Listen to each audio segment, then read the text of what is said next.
Mariners win 8-7. They take 2 of 3 from the Minnesota Twins in Minnesota. They improve to 52-50 on the year. Let's go over how it happened. First inning, Mariners get on the board with a Teoscar Hernandez single to score Julio, 1-0. Second, Dylan Moore, who we'll talk about a lot, homers to left center to make it 2-0. An inning later, Julio Rodriguez smokes a home run on an 0-2 pitch, which I believe was his first homer on an 0-2 pitch this year. I think I might have heard that. If I didn't, okay. Third inning, Minnesota gets back on the board and into the game with a couple of solo home runs, one of them by Edouard Julien. Fourth inning, Colton Wong stings a single to score Tom Murphy, 4-2. Matt Wallner, man, homers to right center. It's Foyk at 4-3.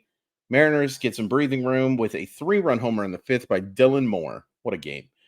Scores Ty France and Cade Marlowe, who we'll talk about as well. 7-3. Suarez singles to right to score Julio. Really should have been a double. 8-3. You're feeling pretty good. Ooh. This one got close, folks. Matt Wallner homers to left center, goes upper deck opposite field, which is super impressive to make it 8-4. Kyle Farmer singles in a run to make it 8-5. Joey Gallo doubles off of Matt Brash to score Kyle Farmer to make it 8-6. Christian Vasquez singles to right off Brash to make it 8-7. That's it. But it was tense. Those last 3 innings were tense. I mean, this is chaos ball, folks. These last 6 games have just been, on the edge of your seat. And I'm going to title this video Beautiful Exhaustion, because that's how I feel after a game like this. Is I feel exhausted, but it's wonderful. It's wonderful. By the way, you're going to hear a dog who is not having the best of times currently. She's got a bad tumor that she is unfortunately it's not going very well, and she's not enjoying it. That dog you heard just right now was snoring. Let's talk about some negatives. I think we can start with Bryce Miller. So Bryce Miller, I think everything started out pretty darn well. Looked pretty good early on. Had the slider going. Just caught too much of the plate today. Miller needs to work on being effectively wild. Missing spots, but trusting that stuff. I don't think he trusts. I mean, he does clearly, because he throws a lot of fastballs down the middle of the plate and hitters just can't pick it up because it's spin. But I think he's got to trust his secondary stuff a little bit more. I liked what he showed in that first couple innings. Credit to Minnesota. Minnesota's got some thump. They're a fun team to watch, especially in good uniforms too. Really good uniforms. But not Miller's best start. Matt Brash did not have his best outing either, but I think it was great to see him get that strikeout to end that inning. Nice little confidence booster. Gives up the long double to Gallo and then gives up the single to Vasquez. I will say a good right fielder maybe catches that ball that Gallo hit. Maybe. Need to watch the replay again, but I think that Hernandez didn't get the best jump on that baseball. So just something to point out. We pick on him probably a little too much defensively, Teoscar, but there are just some moments that are, but certainly not Brash's best game by any means. Disappointing, especially after how good he looked yesterday, but Gabe Spire was excellent. And it's nice to see, because Gabe Spire is probably the player in the bullpen that I trust the least right now. Isaiah Campbell not counting, because that's just going to be an up and down situation. We will talk about the trade today in a little bit. Topa was great. And then Munoz, he gives up the hit and then does a really nice job. Great to see. Paul Sewald deservedly unavailable after this game. So nice that they have an off day today, or tomorrow, excuse me. I mean, it's crazy right now. I keep thinking it's Friday. Don't trust me with anything, folks, because I think it's Friday. Negatives offensively, Mike Ford really struggled. Some really poor at bats today. It's not surprising. This is Mike Ford. The hope is that the power can play up the fact that you're going to have a lot of these games. Now, how many homers do you have to hit to make up for stuff like that? I don't know. It's a great question, isn't it? Probably shouldn't be hitting in the middle of the lineup right now. France does draw a walk, but outside of that, not so good. A ton of offensive positives here. Colton Wong stings the baseball. I know we're kind of darning with faint praise a little bit here, but it's been really nice to see Colton Wong hit that hard line drive that drops before the right fielder. Something he did an awful lot for the St. Louis Cardinals and Milwaukee Brewers in the past. Should he be on this team? No. Is it kind of embarrassing that he's still here? Yeah. But at least he's starting to produce at a not negative leverage. Negative leverage. I don't think it's the right term, but he's no longer on pace to be like among the worst players in a full season in the modern era. That's good. Put that on the poster. Not one of the worst players, directed by Christopher Nolan. Murphy outside of a double wasn't very good. Let's talk about the two studs in this game. First of all, Julio. I mean, these last few games are just such a reminder of what a spectacular talent he is. Spectacular. And I got to tell you, so Crawford misses this game while dealing with a knee injury. And we'll talk about Dylan more, I promise you.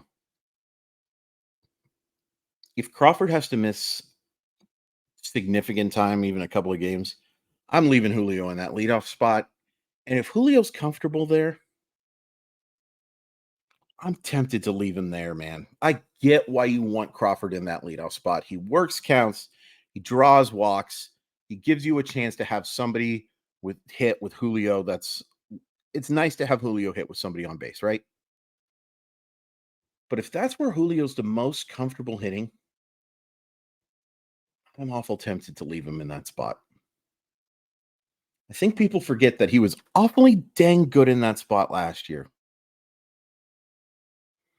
And I get it. You want your best hitter should probably hit second. You want a guy who is an on base dude to hit in front of him, dude or dudette, to hit in front of him. And then you want him to have a chance to drive in a couple of runs himself. And it still gives you a chance to get him the most plate appearances possible. But if that's where he's comfortable, I'm awfully tempted to leave him there and you can hit Crawford second. The only thing about Crawford hitting second is like because he doesn't make a whole heck of a lot of hard contact, infinitely more than the last year or so. And that's barely hyperbolic. I guess infinite is automatically very hyperbolic, but the only thing about that is you're probably risking a lot of double plays. It's one of the reasons why I didn't love France hitting below Julio because, anyway, spectacular. He looks so comfortable at the plate right now. And seeing him drive an 0-2 baseball out that far is it's awesome. Of course, Joe Ryan was not good today, but he took advantage of it. And that's what good teams do is they take advantage of poor performances. Awesome to see. Dylan Moore, that was so great to see. There's no denying it. He was awful. Awful. Awful, awful, awful, awful, awful until about a week ago. And this is that nice reminder that he is not bereft of talent. No, sir. Not an everyday player. Very nice bench option.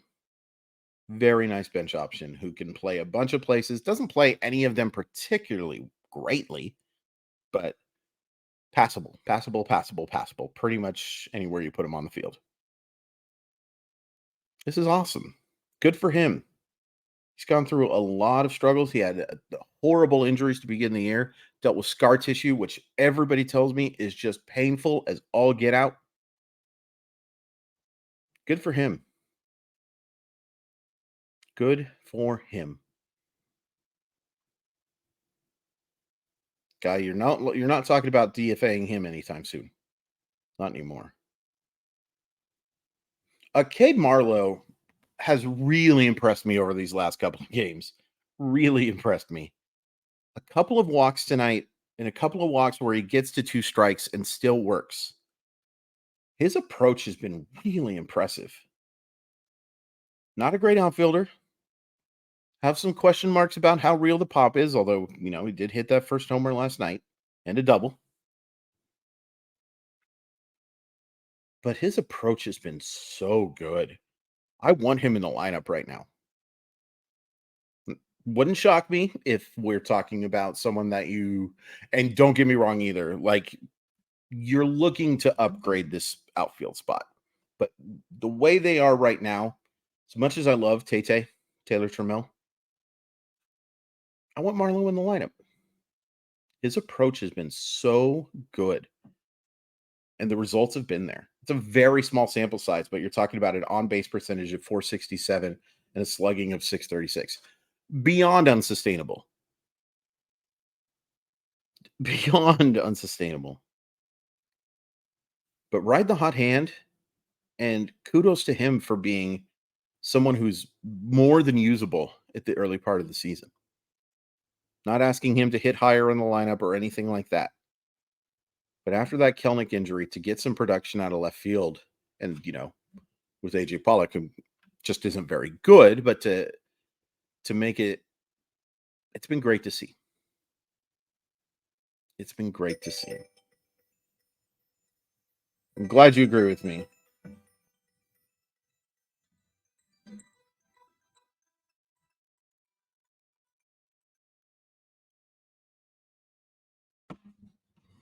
How often do you get to watch somebody decline a phone call on a YouTube channel? Special. You guys are in for a real treat. 2-0 with the new logo. Undefeated in the new logo era. Also wearing this hat again because they've looked good when I'm wearing this hat. I've been paying close attention. Not a superstitious person per se. I'm a religious person. I am a spiritual person, but I'm not really a superstitious person. I feel comfortable. I've been looking into it. Which hats work better? The Under Armour has been pretty good. The All-Star hats have been pretty bad. And of course, the 4th of July hat brought us all that good luck for a little bit. And it's so ugly. Such a good win. And I feel, again, so much better about this team over the last few games outside of Monday, which was just such a heartbreaking loss that made you wonder what the heck the point of any of this is. That was that type of game on Monday. But these last 2 and 2 of the 3 against the Blue Jays have been nice reminders that this isn't over, folks. Not by a long shot. So you have 60 games left. If you were to say, how many games do you have to win in order to make the postseason? I would probably say you got to get to 89. If you get to 90, I'm feeling great. If you can get above 90, you're golden. But if you can get to 89, 88, I think you've got a real good shot. Controlling your destiny 90 plus. Anything below 88, you're needing a lot of help. In that 88 to 90 win range, I think you're going to be pretty good. So can they do that?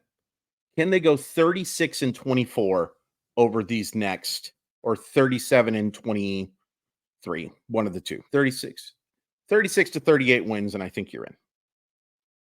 That's what I'll say. Anything from 88 to 90, I'm feeling great. Can they do it? I think they can. Some of that's going to depend on whether they make this team better. Speaking of which, Mariners do make a trade. They trade Mason McCoy to the Toronto Blue Jays for Trent Thornton. Thornton immediately optioned down to AAA. Thornton is kind of that prototypical mid-inning reliever type of guy. Maybe Seattle works with him on the breaking ball and he could be a little bit more. I like Mason McCoy. I thought that they were in real trouble that it kind of looked like he might be their starting shortstop to open the year because of the injuries to open the season. There was some concern about Crawford being ready, and yeah, uh, but I don't mind moving a player like that. He's Rule 5. You have to add him to the 40-man roster next year. I don't think he ever had a real long-term chance with this team to be anything more than a backup guy. But he's a really good defender, and I hope he gets a chance to play for Toronto. I mentioned this before. I like Toronto, unless we're playing them, because they're scary. They're a scary baseball team. So tomorrow they have an off day. Might do a little video on something. I don't know, maybe one of the best of type of videos. And then they've got a 3-game series against Arizona. And while Arizona's had a good season, to say they've struggled since the All-Star break is quite the understatement. Losing as we're recording right now, 6-3, 3-11 in the after the All-Star break. Very winnable series. You should take 2 of 3 here. You should take 2 of 3 here. And if you take 2 of 3 here and the Mariners don't make moves to get better, I'm going to be furious. If they go 1-3, if they go 1-2 in this, no matter what happens, you better make moves to make this team better. You don't have to blow up the farm system, but you better be making some moves to make this team compete, because we deserve it. The team deserves it. Everybody else deserves it. I can't say it enough. Go get better. Go follow me on Twitter or X or Google Gobble in Crawford_MILB. Follow me on Blue Sky at Crawford Crispy. Sports Sometimes, recording tomorrow with Mike Bauman and the RotoWire Fantasy Baseball Podcast. But most importantly, please hit like and please hit subscribe. I really appreciate your support. There's only 60 games left in this thing. I would so appreciate if we could get to 1,000 by the end of this year. I don't think it's unrealistic. Share with your friends. Share with everybody. If I have to buy some followers, so be it. No, I'm not going to do that. I don't even know if you can do that. Probably can. Fun win, but man, can we play a normal baseball game, please? These are, again, they're great. They're exhausting. Who am I kidding? I love it.